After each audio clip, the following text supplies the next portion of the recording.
Welcome back.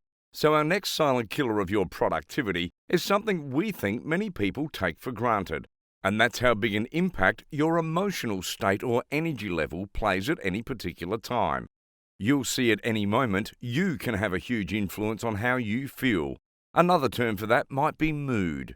You can feel like this guy on the left who's down and out when you're in a bad mood. When you are angry, frustrated or sad, how productive are you? How likely are you to attack your priorities and do your best work? Not likely.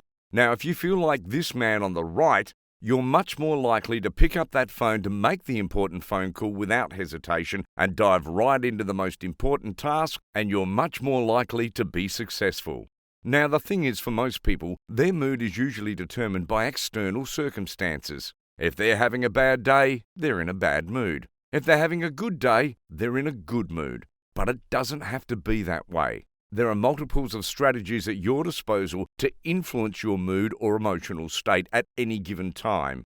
How you use your body in any given moment is just one example. Amy Cuddy is a social psychologist and professor at Harvard Business School, delivered a great TED Talk that shows the power of influence we have on ourselves and specifically regarding the way that we use our own bodies.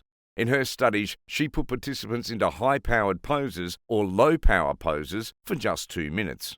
Now you see over here on the left, we've got our high-power pose. The one on the right here will be dubbed the Wonder Woman pose. But in each one of these scenarios, you'll see that they're making their body wide or expanding their stance. And over here on the right-hand side, you're going to see low-power poses. They're making themselves small or closing their body language. And after just 2 minutes, they test the participants' hormone levels to see if it had any effect. And quite frankly, we found the findings astounding.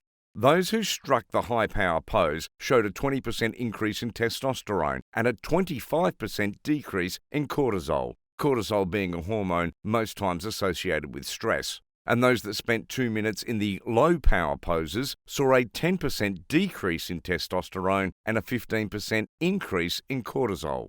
These were just subjective questions and answers on how the person described they felt after these situations, but actual hormonal changes. We're going to go into even more detail in future lectures on how to use this type of stuff to your advantage, where we really get into designing our own blueprint for unstoppable productivity. But for right now, I just want you to understand the impact that you control over how you feel at any given moment. But for right now, we simply want to ask you who's making the decisions on how you feel at any given moment. Are you leaving it up to external circumstances, to other people to push your buttons, to depend upon what's going on out there in the world? Or are you taking control of how you feel?